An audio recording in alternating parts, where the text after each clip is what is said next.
today's recipe, I am going to be using a block of this tender flake puff pastry, and I'll be rolling it out to the size I need.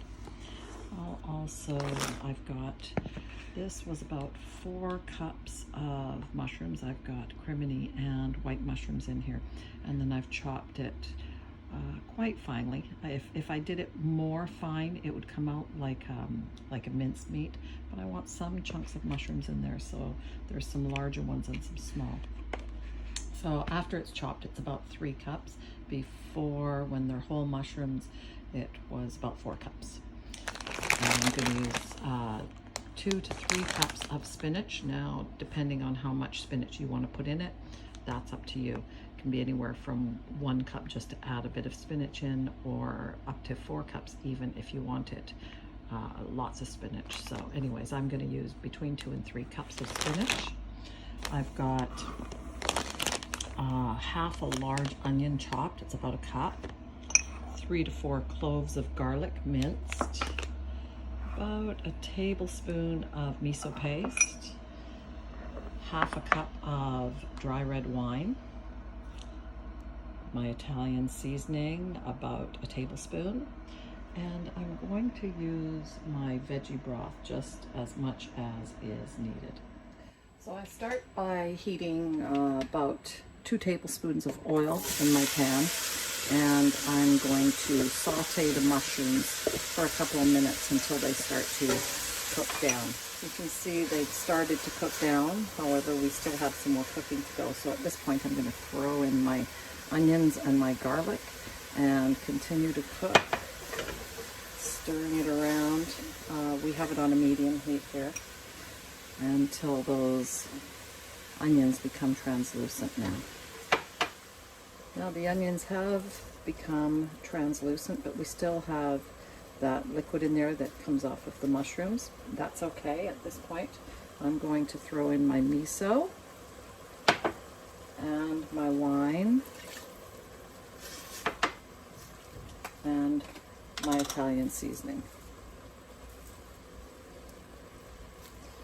And we're going to cook it now until that wine starts to be absorbed and cook down. Now you can see it has cooked down quite a bit. We do still have some liquid in there, but before it's all gone, I'm going to add in the spinach. So I'm going to start by adjusting. You can see how well I measure. I'm going to start by adding about 2 cups. And we're going to just cook that down. If I feel that I need more, then I'll put more in at that point. So I did end up adding another cup of spinach, and you can see how much spinach I have in here. So depending on how much you want, we all know what happens with spinach when it cooks down. Now I do still have a little bit of liquid in here, so I'm just going to continue to saute it until it's almost gone. And then I'm going to turn it off and let it cool.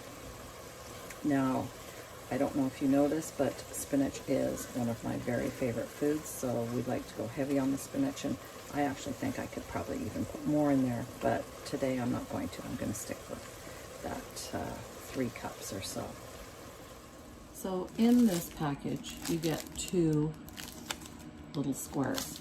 I have rolled out one of them, and now I'm going to put the filling on it, and the filling is still hot, however it has cooled slightly.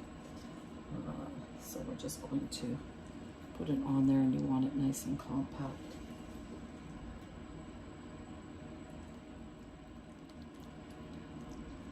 And then we're just going to roll it up very gently. Now it's better if it's cooler, because then you won't burn yourself, but we're doing okay. Actually, I think I can tuck in the ends here so none of the stuffing comes out. Just roll it right up.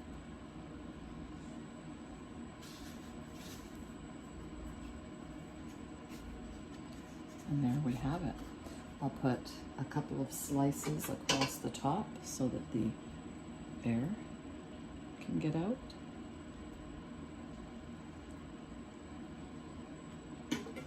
And we're going to put it on a pan into a preheated 350 degree oven for about half an hour. As you know, the inside is already cooked. We just want that outside to puff up and be a beautiful golden brown. So I actually had enough of the stuffing left over that I decided to make the second pastry. I didn't roll this one out as big. There's not as much stuffing in it, so there's heavier pastry and less stuffing in it, but I thought, why not? I've got it there. So that gives you an idea of how much this recipe will make. Now, before I put them into the oven, I'm just going to take my veggie broth and brush the tops so that they get a nice golden brown on them.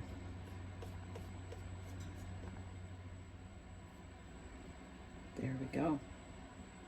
Into the oven they go, uncovered, for half an hour.